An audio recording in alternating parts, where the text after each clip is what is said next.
नमस्कार दोस्तों, एक बार फिर से मेरे YouTube चैनल कण्व नगरी लाइव में आप सभी लोगों का स्वागत है। दोस्तों, कोटद्वार के समसामयिक मुद्दों पर लगातार मैं चर्चा करता रहता हूं, बात करते रहते हैं हम, और उन लोगों से बात करने का हम प्रयास करते हैं जिनका उत्तरदायित्व बनता है कोटद्वार के विकास के लिए कुछ कार्य करने का।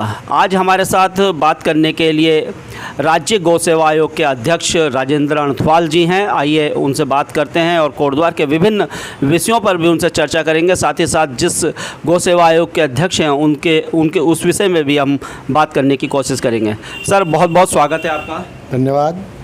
सर, आप राज्य गौ सेवा आयोग के अध्यक्ष हैं और अगर गोवंश की बात की जाए तो आप देख ही रहे हैं कि कोटद्वार में किस प्रकार की स्थिति है। आप पहले भी गौ सेवा आयोग के अध्यक्ष रह चुके हैं राज्य में और अभी भी हैं। अभी फिर आपको वो दायित्व दिया गया है, उसके लिए भी आप बधाई के पात्र हैं। सर, आपके नेतृत्व में क्या क्या गौ सेवा के लिए अभी तक कार्य किए गए? देखिए, पहले तो सबको प्रणाम। आज मैं ये बड़े उससे बोल सकता हूँ कि जब से हमने ये जिम्मेदारी संभाली है तो पहले गौ सेवा आयोग में कोई अनुदान की व्यवस्था नहीं थी और जो लगभग 13 गौशालाएँ ही रजिस्टर्ड थी और मानक बड़े कठिन थे। जब से हम आया, कोशिश करी कि जो 50 गौवंश पर एक गौशाला का निर्माण होता था, पहाड़ी क्षेत्रों में हमने उसको 25 कर दिया और मैदानी क्षेत्रों में 50। जो गौवंश निराश्रित और चोटिल होते हैं, वो जो NGO, जो संस्थाएं जो हमारे से जुड़ी होती हैं, जो हमारे यहाँ रजिस्टर्ड होती है, उनको हम अनुदान देने का काम करते हैं। अभी तक तो बहुत कम था। जब से मैं इस विभाग में आया हूँ तो तब कोई व्यवस्था नहीं थी। पहली बार त्रिवेंद्र सिंह रावत जी की सरकार ने 2.5 करोड़ रुपया इसके लिए आवंटित किया था, तो लगभग 6-7 रुपया पर डे के हिसाब से उन गौवंश के लिए मिलता था। अभी बहुत प्रयासरत रहा, काफ़ी समय तक वो रहा। अभी हमारी सरकार ने, धामी जी के नेतृत्व में जो सरकार है, उन्होंने बजट में 15 करोड़ का प्रावधान रखा और अब हम, हमारे मंत्री जी बहुगुणा जी और मुख्यमंत्री जी का मैं आभार भी प्रकट करता हूं कि उन्होंने मेरी बात को भी गंभीरता से लेते हुए और 15 करोड़ रुपए का बजट में अब हम 30 रुपया पर डे पर गौवंश के लिए अनुदान देते हैं, और जिससे कि अब पशुपालक जो करेगा, उस जो NGO या जो संस्था जो गौ पालन करेगी, गौवंश का संरक्षण करेगी, निराश्रित और चोटिल, उनको वो प्रतिदिन मिलेगा उसका अनुदान। तथा निर्माण मद में भी प्रावधान रखा है और साथ ही अब अभी उसको पायलट प्रोजेक्ट के रूप में ले रहे हैं। अभी उस पर निर्णय तो हो गया, लेकिन उसकी कार्य योजना बननी बाकी है कि नंदियों के लिए जो ग्रामीण क्षेत्र में हर गांव में जो नौजवान है या जो लोग उनका संरक्षण कर सके, उनको भी कुछ अनुदान दिया जाए। इसके लिए अभी कार्य योजना तैयार हो रही है, जिससे कि फिर वो गांव का गांव में ही रहेगा और उसको सड़क पर ना आए। अभी क्या है कि जो हमारा सेवन अधिनियम है, 7 अधिनियम के तहत सज़ा का जो प्रावधान है वो नगण्य टाइप कम है। हमने प्रयास कर रहे हैं कि आगामी समय में वो कड़ा कानून बने। जो वैसे भी हमारे यहाँ गौ हत्या पर प्रतिबंध है पूर्ण रूप से, लेकिन जो लोग ये घर से उनका दूध खा के या छोटे छोटे बछड़ों को या नंदियों को छोड़ दे रहे हैं और उसको निराश्रित कर दे रहे हैं, जिससे समाज में एक्सीडेंट का भय बना रहता है। बच्चों के स्कूल जाते समय लोगों का नंदियों से भी खतरा बना रहता है, तथा साथ ही गौवंश को भी चोटिल हो जाते हैं, जिनकी बड़ी दुर्दशा रहती है। उसको देखते हुए कठोर कानून बनने जा रहा है। मेरा प्रयास है कि वो उसमें अमेंडमेंट हो जाए, तो जिससे कि जो लोग ये छोड़ रहे हैं उनको दंड का प्रावधान हो। और नगर निगम को निर्देश हैं कि जो उनका जो कानून है उसको लागू करे।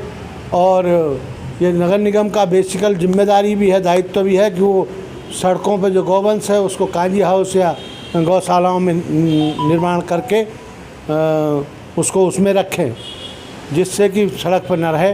लेकिन कुछ कई समय से इसका पर गौर नहीं किया गया, लेकिन अब फिर उम्मीद है कि जल्दी ही कुछ और अच्छा होगा। तो दोस्तों, जिस प्रकार से राजेंद्र अणथवाल जी ने जिस प्रकार से हम गोवंश की बात करते हैं उसके ऊपर पूरा बताया कि किस प्रकार से कार्य सरकार कर रही है और आगे आने वाले समय में किस प्रकार से करेगी। सर, अगर हम कोटद्वार की बात कर लें तो पूरे उत्तराखंड की बात कर लें, डबल इंजन की सरकार है, केंद्र में आपकी सरकार है, प्रदेश में आपकी सरकार है, और मैं लगातार कोटद्वार को ही फोकस करता हूँ, कोटद्वार पर ही बात करता हूँ। पिछली बार यहाँ के विधायक हरक सिंह रावत जी थे जो आपकी सरकार में थे, अभी मैडम रितु खंडूरी जी है। 5 महीने का समय हो गया और कोटद्वार की समस्याएँ जस की तस हैं, चाहे वो लालढंग चिल्लर खाल मार्ग हो, चाहे वो रेलवे स्टेशन का मामला हो। आपने कोटद्वार का रेलवे स्टेशन जो कि अंग्रेज़ों के ज़माने का रेलवे स्टेशन है, और उसमें जहाँ 3 से 4 ट्रेनें चलती थी अब एक ही ट्रेन वहाँ पर चल रही है और 1-2 जो पैसेंजर ट्रेनें वो चल रही है। रोडवेज बस अड्डा है, बेरोज़गारी है। सर, इन सब विषयों पर क्या कहना है आपका? सर देखिए, रेलवे का तो मामला ऐसा है कि अभी रेल मंत्री जी ने स्वीकृत कर दी कि जो पुरानी ट्रेनें चल रही थी वो चलने वाली हैं, जल्दी ही उसका परिणाम दिखाई देगा। दूसरा, जो आपने कहा कि हरक सिंह रावत जी यहाँ के विधायक थे, 5 साल गए, निश्चित रूप से जो अपेक्षा थी, जिस अपेक्षा के नाते वो लोगों ने उनको वोट दिया था, उस पर वो खरा नहीं उतर पाए। इसी वजह से शायद वो यहाँ से गए और फिर अब पार्टी ने भी उनको निष्कासित कर दिया। लेकिन मुझे भरोसा नहीं, पूरा ही यकीन है कि रितु खंडूरी जी के नेतृत्व में कोटद्वार में विकास के आयाम गढ़े जाएंगे। अभी उन्होंने बाईपास स्वीकृत किया है, सेंट्रल स्कूल स्वीकृत किया है, कई योजनाओं पर सीवर के लिए करने वाले, और नगर निगम का जो सहयोग प्रॉपर नहीं है, जो उनका काम है वो प्रॉपर नहीं कर पा रहे। अब उसका क्या कारण है तो वही जाने। लेकिन ये काम, विकास के काम में कोई बाधा राजनीतिक वो नहीं आनी चाहिए। दोनों को मिलजुल के, जनप्रतिनिधि वो भी हैं, हम भी हैं, तो मिलजुल के ही काम होना चाहिए। विकास में कोई राजनीति नहीं होनी चाहिए, मेरा मानना है।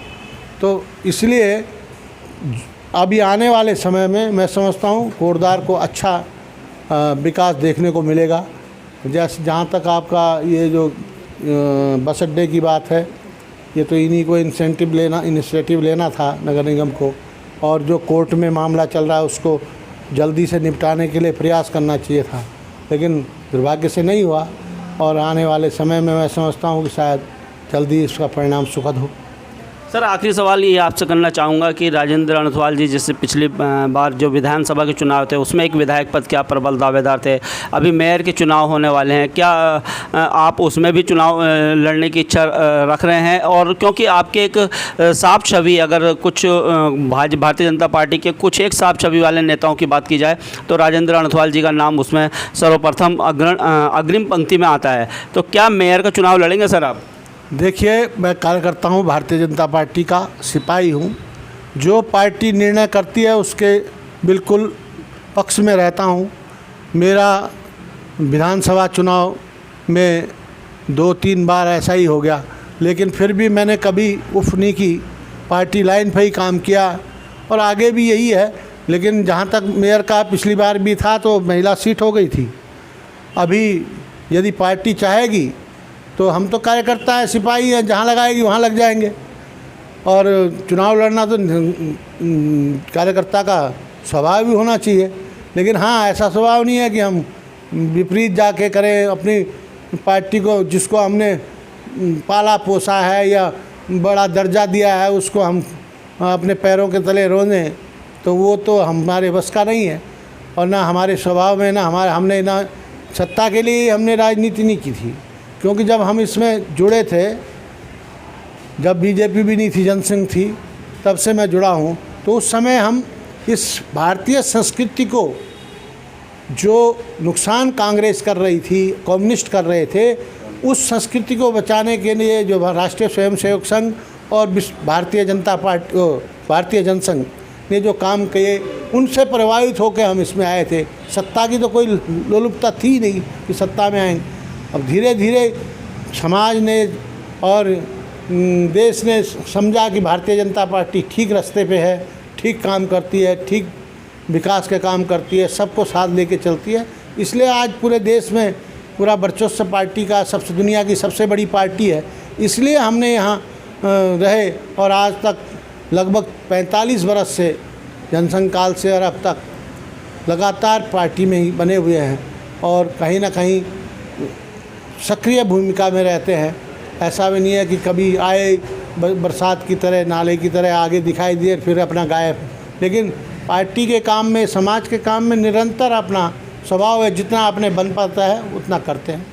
तो दोस्तों ये थे राज्य गौ सेवा आयोग के अध्यक्ष राजेंद्र अणथवाल जी। जिस प्रकार सर कह रहे हैं कि हर कार्यकर्ता का अधिकार होता है चुनाव लड़ना, लेकिन पार्टी के हितों को ध्यान में रखकर पार्टी जैसा चाहेगी वैसा वो करेंगे, क्योंकि वो आज से राजनीति नहीं कर रहे। वो जब जनसंघ था, भारतीय जनता पार्टी भी नहीं थी, जनसंघ के दौर के वो नेता हैं, तो पार्टी के हित के लिए वो कार्य करते रहेंगे। और कोटद्वार के विकास की जिस प्रकार से उन्होंने बात की कि हरक सिंह रावत जी के समय में जिस प्रकार से कार्य नहीं हुए हैं, मैडम रितु खंडूरी जी से उन्हें उम्मीद है कि रितु खंडूरी जरूर कोटद्वार के विकास के लिए कार्य करेगी और गौ सेवा के लिए वो लगातार तत्पर है। तो दोस्तों वीडियो पसंद आएगा लाइक, शेयर और कमेंट करना है। मेरा चैनल कण्व नगरी लाइव को ज़्यादा से ज़्यादा सब्सक्राइब करना है। धन्यवाद सर।